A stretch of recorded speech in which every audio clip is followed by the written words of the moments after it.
दिया और अब जो है मैं करूँगा रिफ्रेश। हाँ, माइक बंद है मेरा। ठीक है भाई, ओके। मैं माइक लगा लूँ, क्लास सेट कर लूँ। है फोन करूँ तो उठा लेना।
प्यारे साथियों नमस्कार, मैं अरुण सक्सेना एक बार फिर से आप सभी का स्वागत करता हूं रोजगार विद अंकित ऑफिशियल ऐप पर। आप सभी प्यारे बच्चों का एक बार फिर से हार्दिक स्वागत, हार्दिक अभिनंदन है।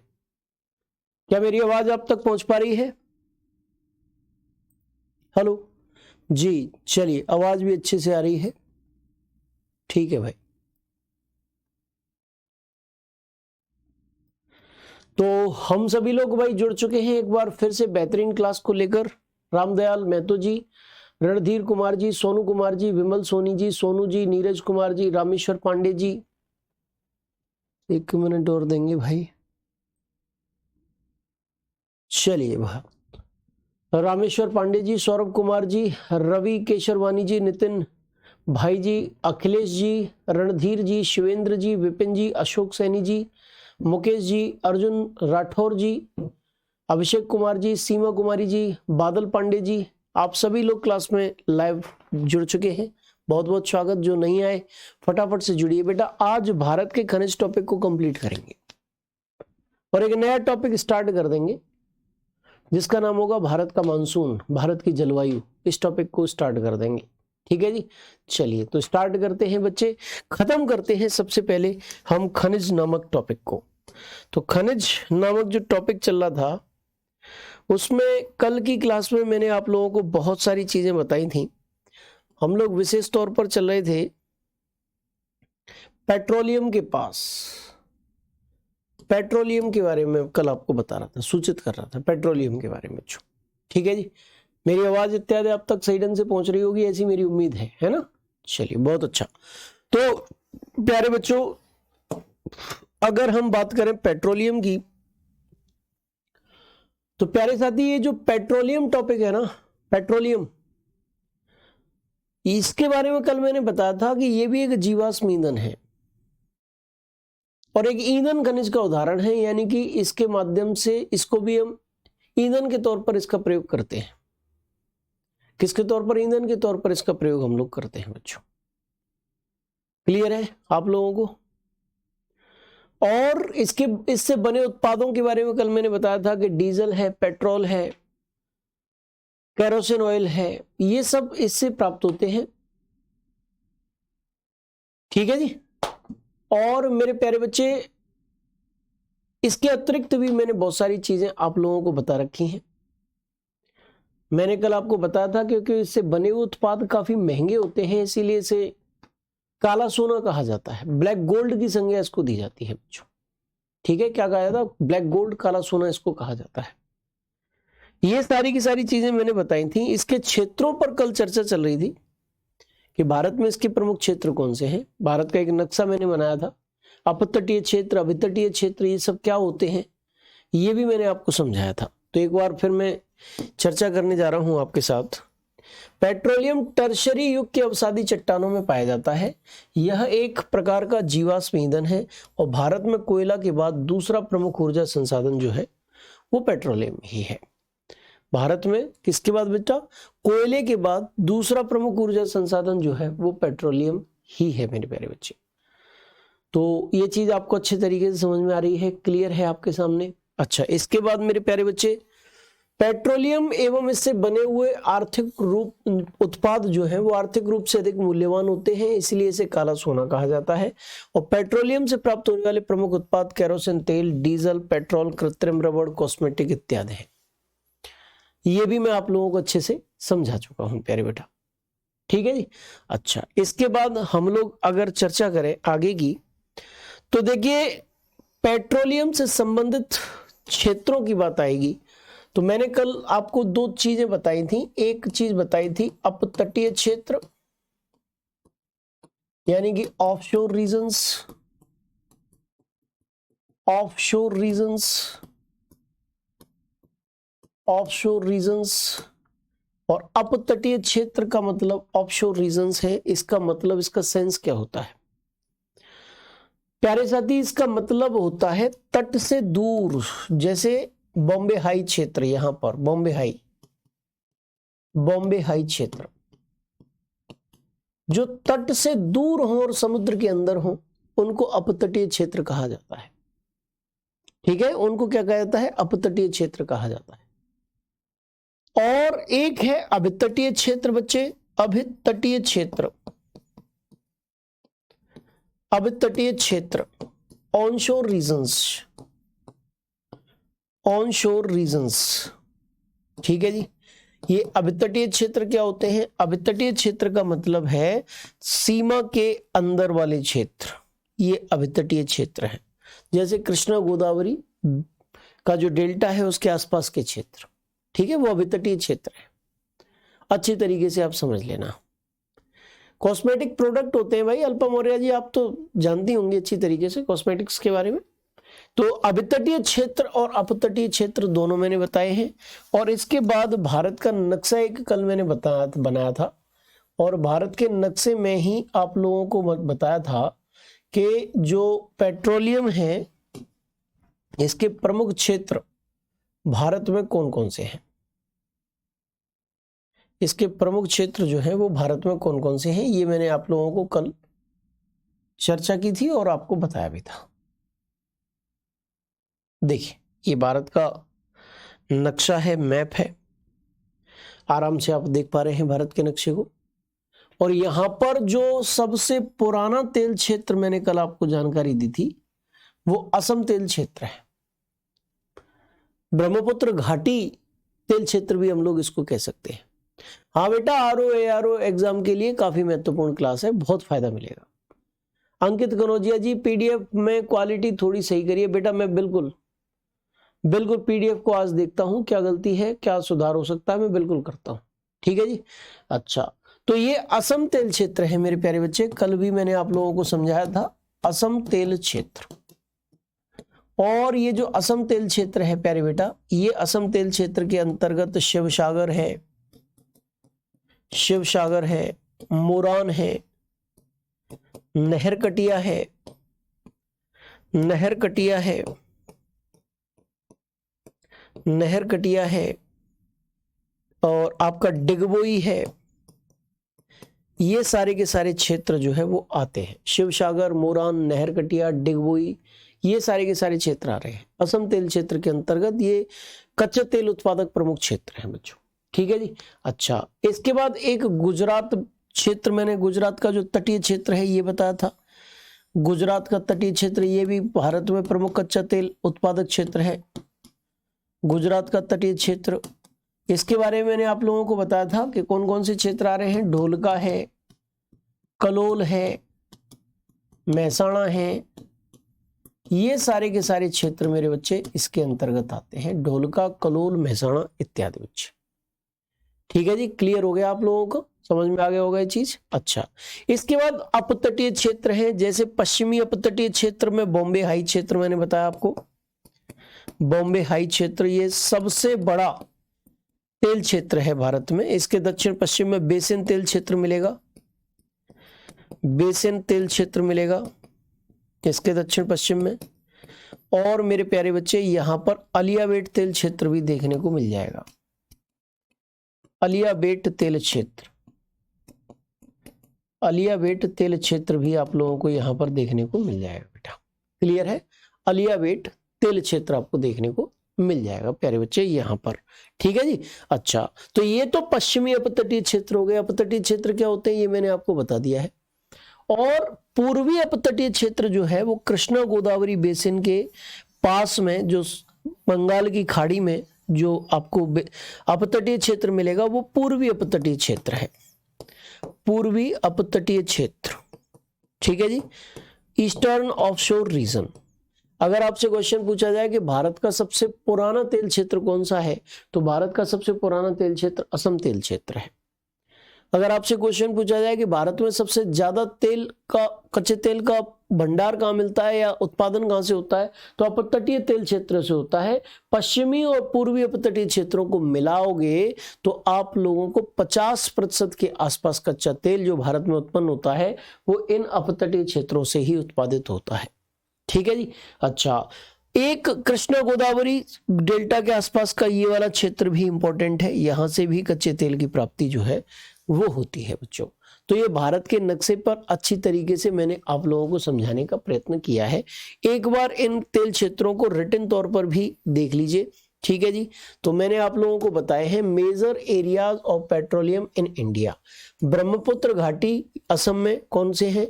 ये भारत का सबसे पुराना तेल क्षेत्र है। यहीं से सर्वप्रथम तेल खनन किया गया था बच्चे। और यहाँ स्थित प्रमुख केंद्र हैं डिगबोई, सुरमा घाटी, नहरकटिया, शिवसागर और मोरान। ठीक है जी। यहां से सबसे पहले जो है कच्चे तेल का क्या किया गया था? उत्पादन किया गया था, निकाला गया था। प्रमुख क्षेत्र यहां पर मैंने दे रखे हैं। Brahmaputra valley Assam, this is the oldest oil field in India. From here the first oil mining or Makum area was done. The major centers located here are Digboi, Surma Ghati, Naharkatiya, Sivasagar, Moran, etc. ठीक है जी। ये तो हो गया आप लोगों को क्लियर एकदम से। ज्योग्राफी का बुक पीडीएफ मिल जाएगा बेटा। ये सारी चीज जो मैं आपको कराता हूं वो पीडीएफ के तौर पर, बोर्ड पीडीएफ के तौर पर आप लोगों को अवेलेबल करा देता हूं। ठीक है जी, परेशान मत होइए बिल्कुल। इसके बाद मेरे प्यारे बच्चे हम लोग बात करेंगे दूसरे प्रमुख तेल क्षेत्र की। और दूसरा प्रमुख तेल क्षेत्र जो है वो है गुजरात तट। ये भारत का दूसरा प्रमुख तेल उत्पादक क्षेत्र है। इसके प्रमुख केंद्र अंकलेश्वर, खंबात, ल्यूनेज, मंगला, भाग्यम, ऐश्वर्या, ढोलका इत्यादि हैं। ठीक है जी। कलोल, महसाणा ये भी है। तो ये सारे के सारे क्षेत्र जो है वो गुजरात से संबंधित हैं और कच्चे तेल के उत्पादन के क्षेत्र हैं। This is the second major oil producing area of India. Its main centers are Ankleshwar, Khambat, Lunej, Mangala, Bhagyam, Aishwarya, Dholka etc. बोलो क्लियर हो गया कि नहीं हुआ? समझ में आया कि नहीं आया? एकदम से क्लियर है? चलिए, बहुत अच्छी बात है मेरे प्यारे बेटा। इसके बाद हम अपतटीय क्षेत्रों की ओर चलेंगे जहां से कच्चे तेल का सबसे ज्यादा प्रोडक्शन होता है। अपतटीय तेल क्षेत्र देखिए, अपतटीय तेल क्षेत्र में सबसे पहले पश्चिमी अपतटीय तेल क्षेत्र की बात करेंगे। और पश्चिमी अपतटीय तेल क्षेत्र का मतलब है वेस्टर्न ऑफशोर फील्ड्स। यहां से देश का 39.5% कच्चा तेल उत्पादित किया जाता है। इसके अंतर्गत 3 क्षेत्र हैं, बॉम्बे हाई बेसिन तेल क्षेत्र और अलियावेट तेल क्षेत्र। एक तो बॉम्बे हाई तेल क्षेत्र है, एक बेसिन तेल क्षेत्र है और एक अलियावेट तेल क्षेत्र है। 3 प्रमुख तेल क्षेत्र इसके अंतर्गत आते हैं बच्चों। और देश का लगभग, ध्यान रखना, 39.56% जो कच्चा तेल उत्पादित होता है इसी क्षेत्र से उत्पादित होता है। बॉम्बे हाई देश का विशालतम पेट्रोलियम उत्पादक क्षेत्र है। बेसिन तेल क्षेत्र बॉम्बे हाई तेल क्षेत्र के दक्षिण पश्चिम में स्थित है और अलियावेट तेल क्षेत्र खंबात की खाड़ी में स्थित है। यहाँ पर आप अच्छी तरीके से देखिए, मैंने आप लोगों को बता रखा है कि बॉम्बे हाई कहां पर है। ये रहा। बंबई के पश्चिम में लगभग 250 किलोमीटर दूर है बॉम्बे हाई तेल क्षेत्र। सबसे बड़ा तेल क्षेत्र है ये भारत का। इसके दक्षिण पश्चिम में बेसिन तेल क्षेत्र मिलेगा और खंबात की गाड़ी में अलियावेट तेल क्षेत्र मिलेगा। ये 3 प्रमुख तेल क्षेत्र पश्चिमी अपतटीय तेल क्षेत्र से संबंधित है बच्चों। ठीक है जी। सर पहली बार कब निकाला गया? मेरे प्यारे बेटा, जो एक इस संबंध में भी कच्चा तेल के निकालने से संबंधित भी एक विवाद रहता है। कुछ पुस्तकों में दिया गया है कि डिगबोई से सबसे पहले निकाला गया, कुछ क्षेत्रों में माकूम क्षेत्र से भी सबसे पहले निकाला गया जो कच्चा तेल है वो बताते हैं। ठीक है जी। और यहाँ पर मैंने जो आप लोगों को बताया है माकूम तेल क्षेत्र बताया है, बीपीएससी में 2015 परीक्षा में क्वेश्चन पूछा गया था कि कहाँ सबसे पहले कच्चा तेल निकाला गया, तो जो आयोग ने आंसर माना था वो आंसर आपको माकूम तेल क्षेत्र माना था, इसीलिए माकूम मैंने आपके सामने रखा है। ठीक है जी। चलिए इसके बाद मेरे प्यारे बेटा हम लोग आगे बढ़ेंगे, और आगे बढ़ते हुए अगर हम बात करें, आगे बढ़ते हुए अगर हम बात करें तो पूर्वी अपतटीय तेल क्षेत्र का बारे में बात होगी। अब पूर्वी तटीय तेल क्षेत्र, ठीक है जी, और ये कहां पर है, गोदावरी कृष्णा नदी के डेल्टाओं के अपतटीय एवं अभितटीय भागों में पाया जाता है। अभितटीय क्षेत्र में इसका विस्तार गोदावरी थाले, थाले का मतलब बेसिन होता है, आंध्र प्रदेश से लेकर तंजावुर तमिलनाडु तक विस्तृत है। यानी कि पूर्वी तटीय तेल क्षेत्र जो है उसमें अभितटीय और अपतटीय दोनों इलाके आते हैं। इसमें एक इलाका अभितटीय इलाका है जो आंध्र प्रदेश तमिलनाडु में विस्तृत है, और एक इलाका अपतटीय इलाका है जो कृष्णा गोदावरी का जो डेल्टा है उससे थोड़ा सा पूर्व में समुद्र के अंदर स्थित है। अब हम बात करेंगे कि सबसे बड़े तेल क्षेत्र कौन से हैं, सबसे बड़े कच्चा तेल उत्पादक क्षेत्र कौन से हैं, इसकी भी चर्चा हम लोगों को करनी है बच्चे। तो सबसे बड़े कच्चा तेल उत्पादक क्षेत्र जो है उनकी स्थिति कुछ इस प्रकार यहाँ पर दी गई है आपके सामने, देखिए अच्छी तरीके से देख लीजिए। अपतटीय तेल क्षेत्र जो है वहां से हम लोगों को जो कच्चे तेल की प्राप्ति हुई वो लगभग 51% के आसपास है। राजस्थान से लगभग 22% के आसपास और गुजरात से लगभग 12.86% के आसपास हमको कच्चे तेल की प्राप्ति हुई है। आंकड़ा जो है वो आपके सामने दे रखा है अच्छी तरीके से, यानी कि अपतटीय तेल क्षेत्र ही सबसे बड़ा तेल क्षेत्र है प्यारे बेटा, अच्छी तरीके से आप ध्यान रखिएगा। क्लियर है? चलो अब हम आगे बढ़ेंगे, और आगे बढ़ते हुए आप लोगों को कुछ ऑयल रिफाइनरीज के बारे में बताएंगे। ऑयल रिफाइनरी से क्वेश्चन आता है कि बताइए फलानी ऑयल रिफाइनरी कहां से संबंधित है। कभी ज्यादा डीप पूछ लेता है तो ये पूछ लेता है कि भाई ये इस ऑयल रिफाइनरी को किस एजेंसी के तहत स्थापित किया गया है। जैसे मान लीजिए अब हमारी RW एक संस्था है, इसके एक ब्रांच आगरा में है, मतलब एक उदाहरण बता रहा हूं मैं, एक ब्रांच आगरा में खोल दी, एक ब्रांच नोएडा में खोल दी, एक ब्रांच मेरठ में खोल दी, तो ये ब्रांचेस हो गई है ना। और ब्रांचेस के हो सकता है नाम RWA ही हो या हो सकता है कुछ और नाम हो। डोलका बेटा गुजरात में है, डोलका गुजरात में है छोटू कुमार जी, तो अब उनके नाम भी अलग हो सकते हैं, लेकिन संस्था जिसका वो पार्ट है वो तो RWA है ना। इसी प्रकार से इनको रिफाइनरीज में क्या होता है, कच्चे तेल का परिशोधन होता है, और इन रिफाइनरीज को कुछ एजेंसियां खोलती हैं, और हर रिफाइनरी के बगल में एजेंसीज के नाम दे रखे हैं कि किस एजेंसी की वो रिफाइनरी है। बच्चों यहां पर कुछ ऑयल रिफाइनरीज के बारे में आप लोगों को लिस्ट देने जा रहा हूं, और वो ऑयल रिफाइनरीज से संबंधित क्वेश्चंस आपसे पूछे जा सकते हैं। ठीक है जी। चलिए ये देखिए, ऑयल रिफाइनरीज के जो उत्पादक वर्ष है ना वो आप भले ही याद मत करो, कोई दिक्कत नहीं है। ठीक है जी, बस इतना याद कर लो कि वो ऑयल रिफाइनरी जो है वो कहां पर स्थित है और उसकी एजेंसी क्या है। सबसे ज्यादा क्वेश्चन बनने की संभावना जो रहेगी बच्चे वो आपसे यहीं से रहेगी। डिगबोई जो है IOC Indian oil corporation agency है, और डिगबोई नामक स्थान पर रिफाइनरी है, और ये डिगबोई कहां पर है, असम में है। ठीक है। ट्राम्बे मुंबई में एक HPCL की भी रिफाइनरी है, एक BPCL की भी रिफाइनरी है। हिंदुस्तान पेट्रोलियम कॉर्पोरेशन लिमिटेड और भारत पेट्रोलियम कॉर्पोरेशन लिमिटेड दोनों ही स्थान महाराष्ट्र में है, क्योंकि ट्राम्बे मुंबई में है, मुंबई महाराष्ट्र में है। विशाखापट्टनम में HPCL की एक ऑयल रिफाइनरी है, आंध्र प्रदेश में विशाखापट्टनम है। नूनामती ऑयल रिफाइनरी गुवाहाटी असम में स्थित है, और यहाँ IOC की ऑयल रिफाइनरी है।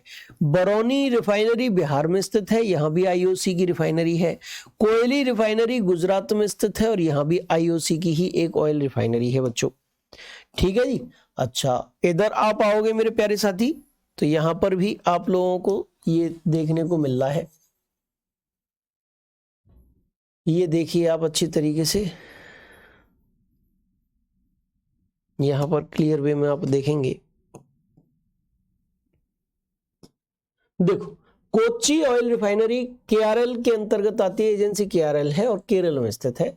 मनाली ऑयल रिफाइनरी तमिलनाडु की है, सीपीसीएल एजेंसी है इसकी। हल्दिया ऑयल रिफाइनरी पश्चिम बंगाल में स्थित है, आईओसी इसकी एजेंसी है। बोंगाईगांव ऑयल रिफाइनरी बीआरपीएल और एजेंसी के अंतर्गत आती है, असम में स्थित है। चेन्नई ऑयल रिफाइनरी तमिलनाडु में है, सीपीसीएल इसकी एजेंसी है।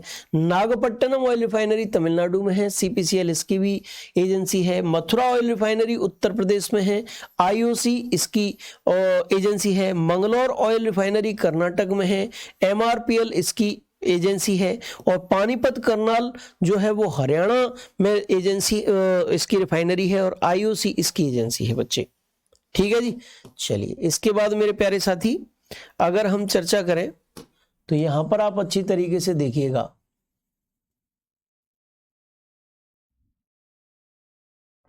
यहां पर आप अच्छी तरीके से देखिएगा,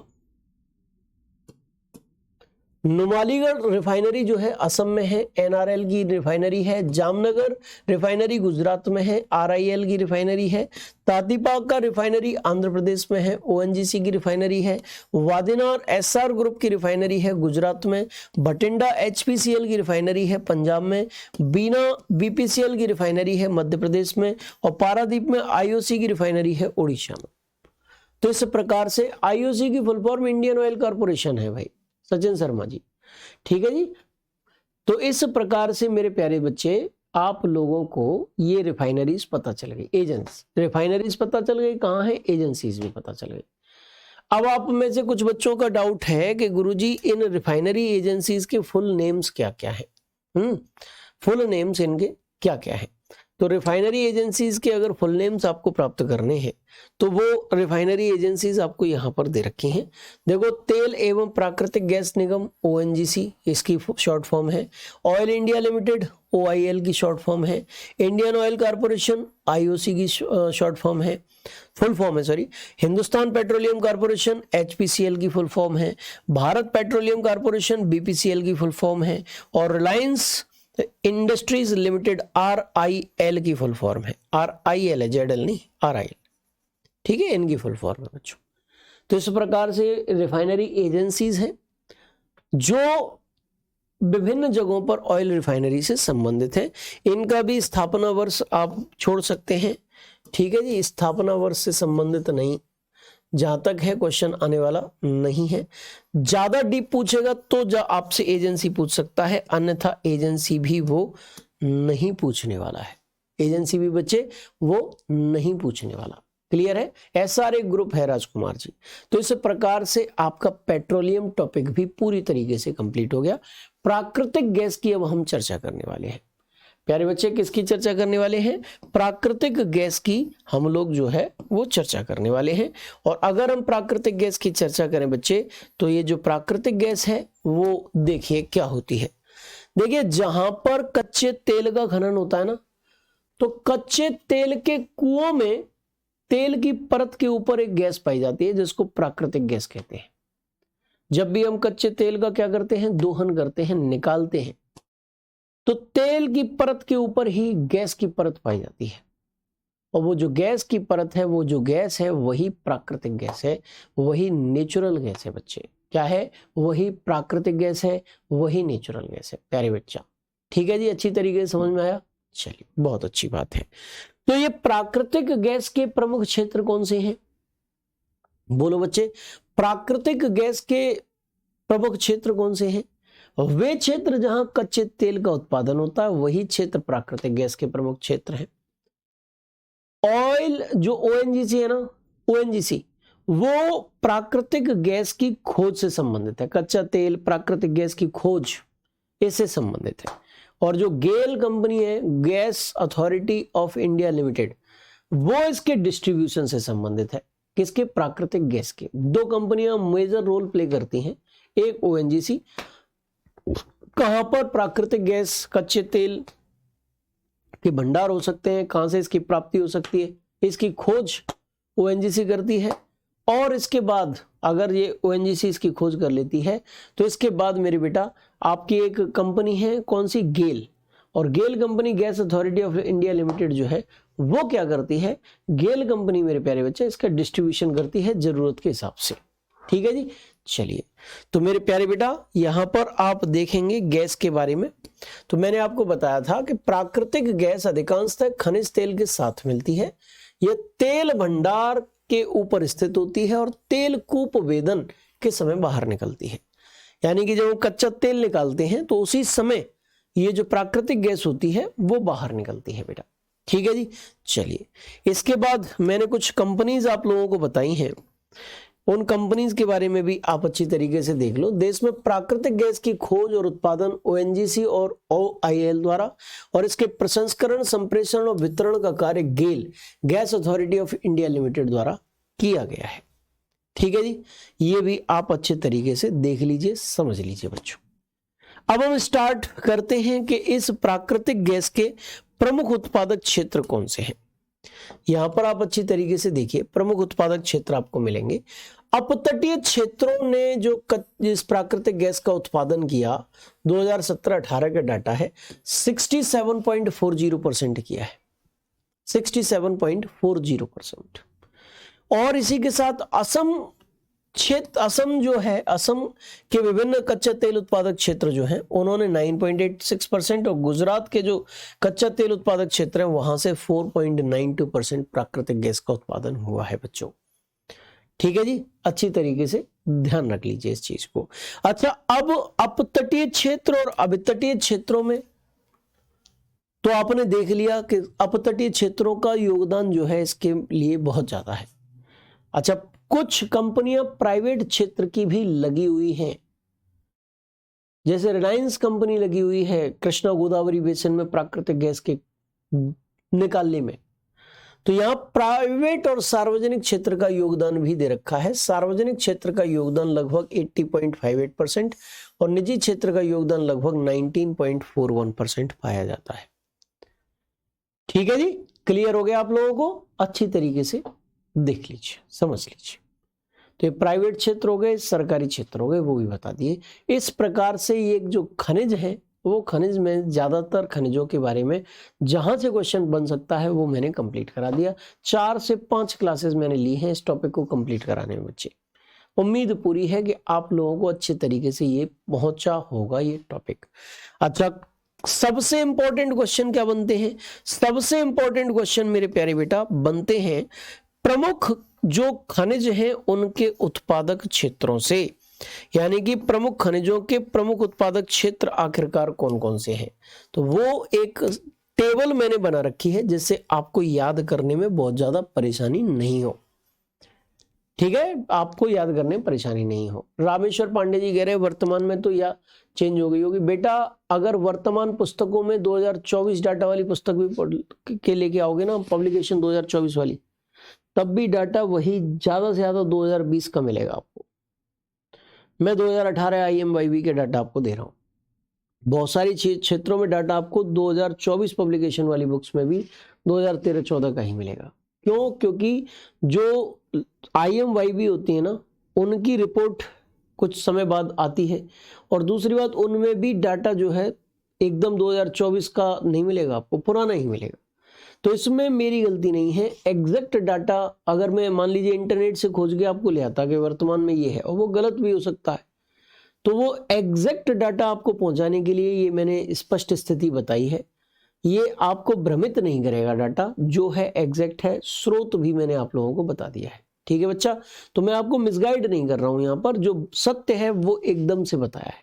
अब मैं यहाँ पर लिख देता कि वर्तमान स्थिति के अनुसार ये, तो आप संतुष्ट हो जाते, लेकिन जो सत्य है वही बताया है। ठीक है जी बच्चे। सर जी कूप वेदन, कूप वेदन यानी कुएं में से तेल निकालना, कुआं खोदना ऐसे कह सकते हो, कूप वेदन का मतलब।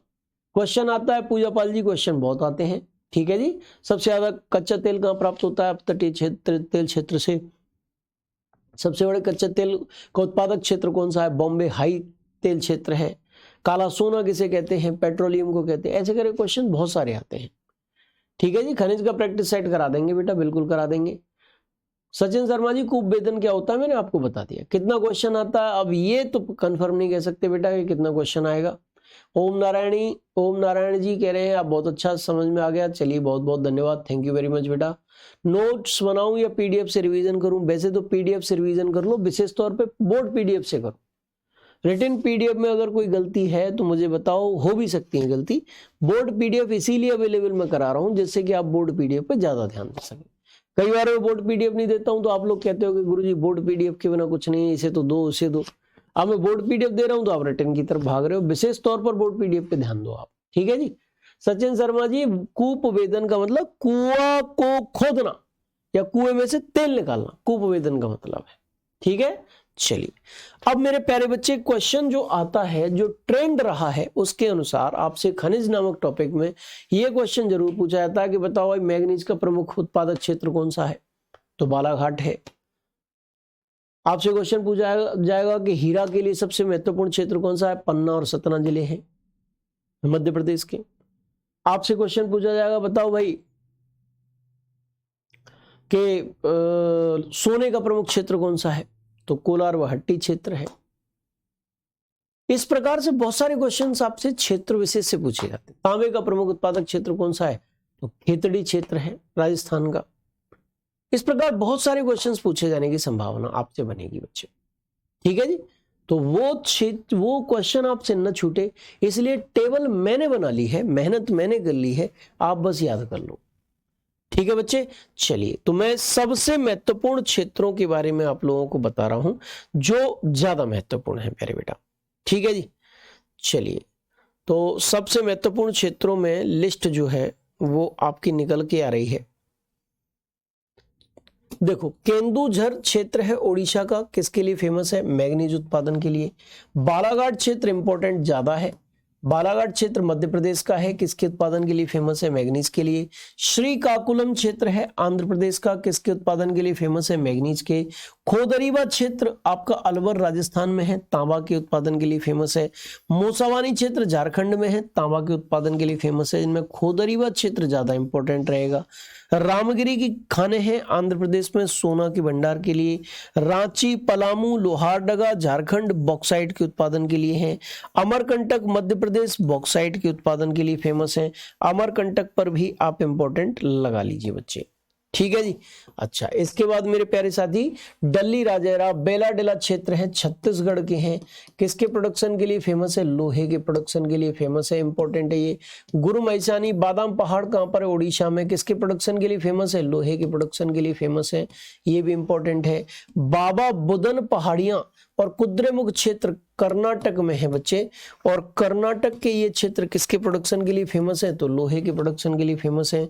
नोआमुंडी क्षेत्र है झारखंड का, वो भी लोहे के प्रोडक्शन के लिए फेमस है बच्चे, ये भी क्षेत्र इंपॉर्टेंट है, ध्यान रखना। भंडारा जिला महाराष्ट्र का है, लोहा के प्रोडक्शन के लिए फेमस है।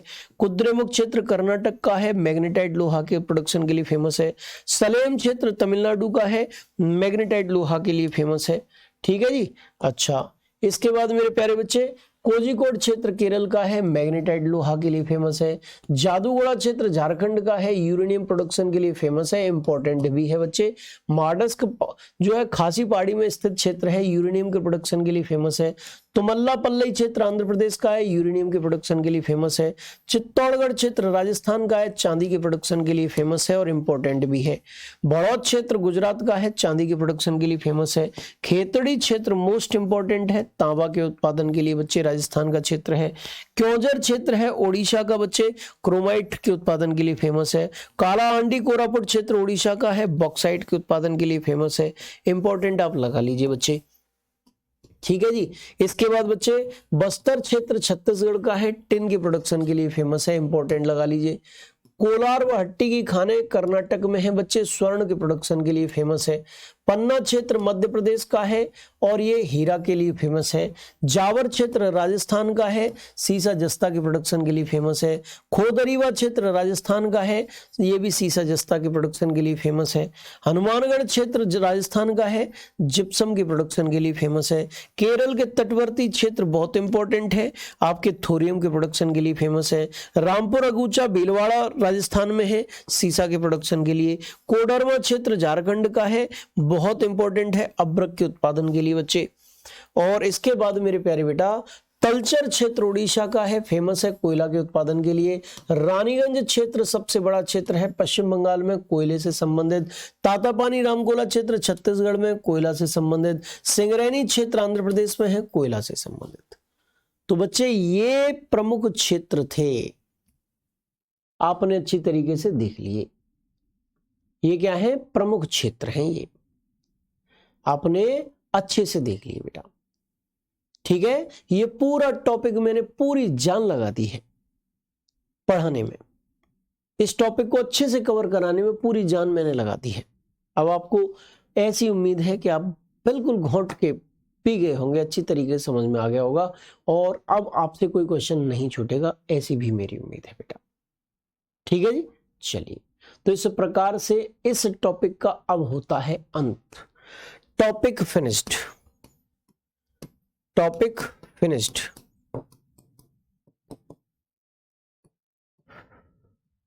टॉपिक फिनिश्ड, टॉपिक कंप्लीट हो गया आपका। ठीक है जी। इसके बाद नेक्स्ट टॉपिक हम स्टार्ट करेंगे और वो नेक्स्ट टॉपिक रहेगा भारत की जलवायु। क्या जलवायु टॉपिक मैंने आपको पढ़ा रखा है? एक बार मुझे बताओ फटाफट से, क्या भारत की जलवायु टॉपिक मैंने पढ़ाया आपको? बोलो, क्या भारत की जलवायु टॉपिक मैंने आप लोगों को पढ़ा रखा है? जी जी जी, चलिए अब आगे बढ़ते हैं। भारत की जलवायु, भारत की जलवायु, the climate of India, climate of India. इस टॉपिक की चर्चा मेरे प्यारे बच्चे अब हम लोगों को करनी है, द क्लाइमेट ऑफ इंडिया। ठीक है जी। हाँ, नहीं कराया ना मैंने, क्लाइमेट ऑफ इंडिया नहीं कराया? बिल्कुल बिल्कुल बिल्कुल बेटा, अब स्टार्ट करते हैं उसको। देखिए भारत की जलवायु कैसी जलवायु है मेरे प्यारे बेटा? मानसूनी जलवायु है। भारत की जलवायु कैसी जलवायु है? मानसूनी जलवायु है बच्चे। कैसी जलवायु है मेरे प्यारे साथी? मानसूनी जलवायु है।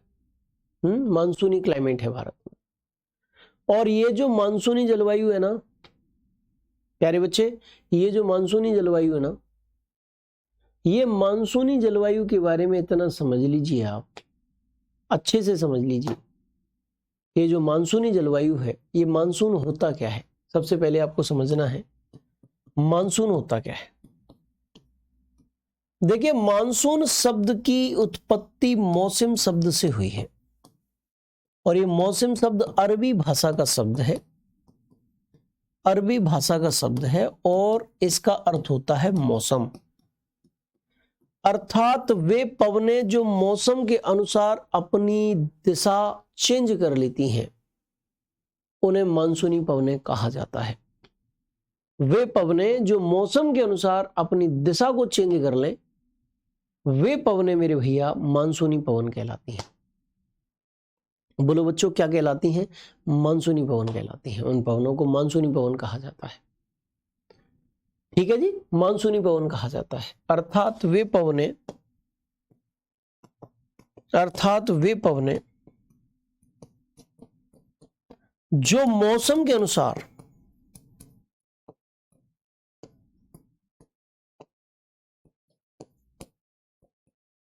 अपनी दिशा बदल लेती हैं,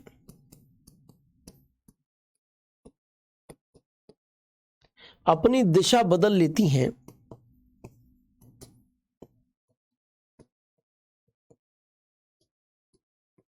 मानसूनी पवनें कहलाती हैं।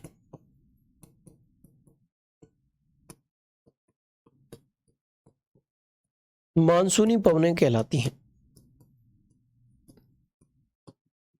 जो मौसम के अनुसार अपनी दिशा बदल लें, वे मानसूनी पवनें हैं। बोलो बेटा, समझ में आया? क्लियर है? अच्छा, मानसून को समझने के लिए कुछ कॉन्सेप्ट समझना बहुत जरूरी है, कुछ चीजों को समझना बहुत जरूरी है और वो चीज मैं आपको समझाने जा रहा हूं। जैसे गर्म हवा होती है, वार्म एयर, गर्म हवा, वार्म एयर। जो गर्म हवा है वो हल्की होती है, बोलो गर्म हवा कैसी होती है? हल्की होती है। मान लीजिए धरातल है, ये धरातल जो है कैसा धरातल है? गर्म धरातल है, गर्म धरातल है, वार्म सरफेस है ये।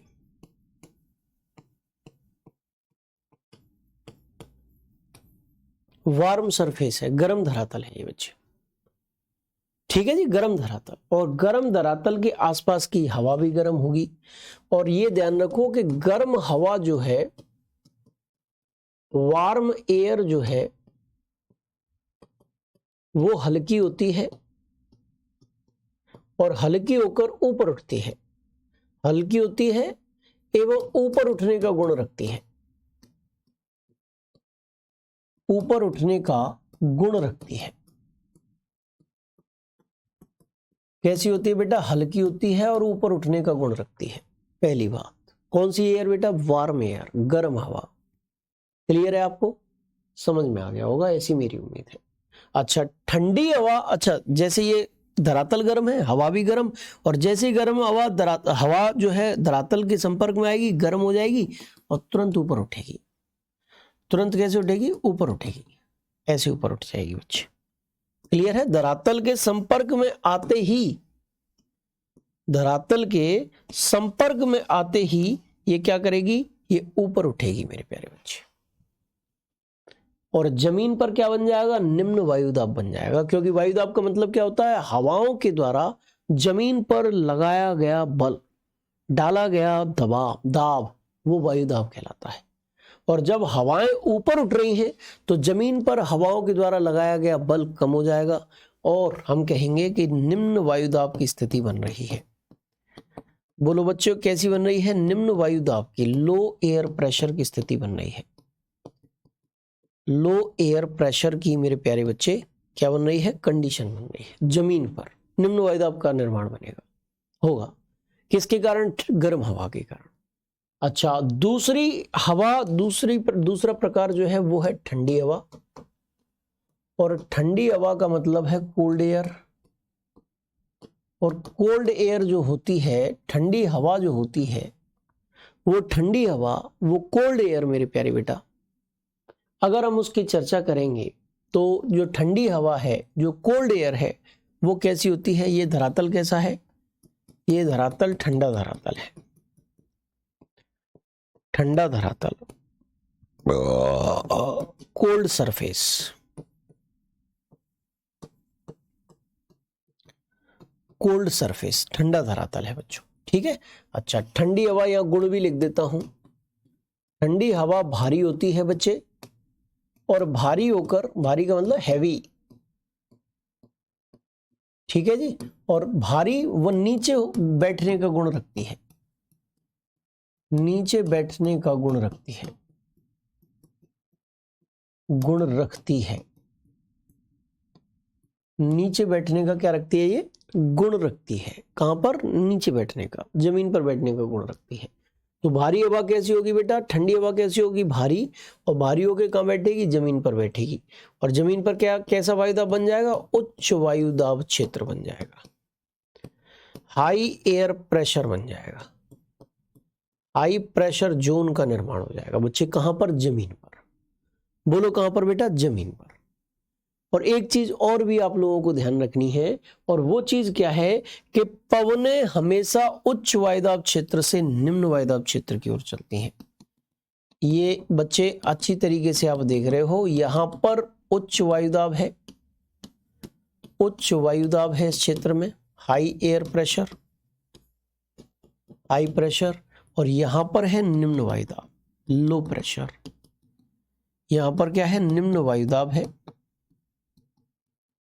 निम्न वायुदाब है, और लो प्रेशर है बच्चे। यहां पर हाई प्रेशर, ये लो प्रेशर, हाई प्रेशर, ये लो प्रेशर। पवनें कैसे चलेंगी?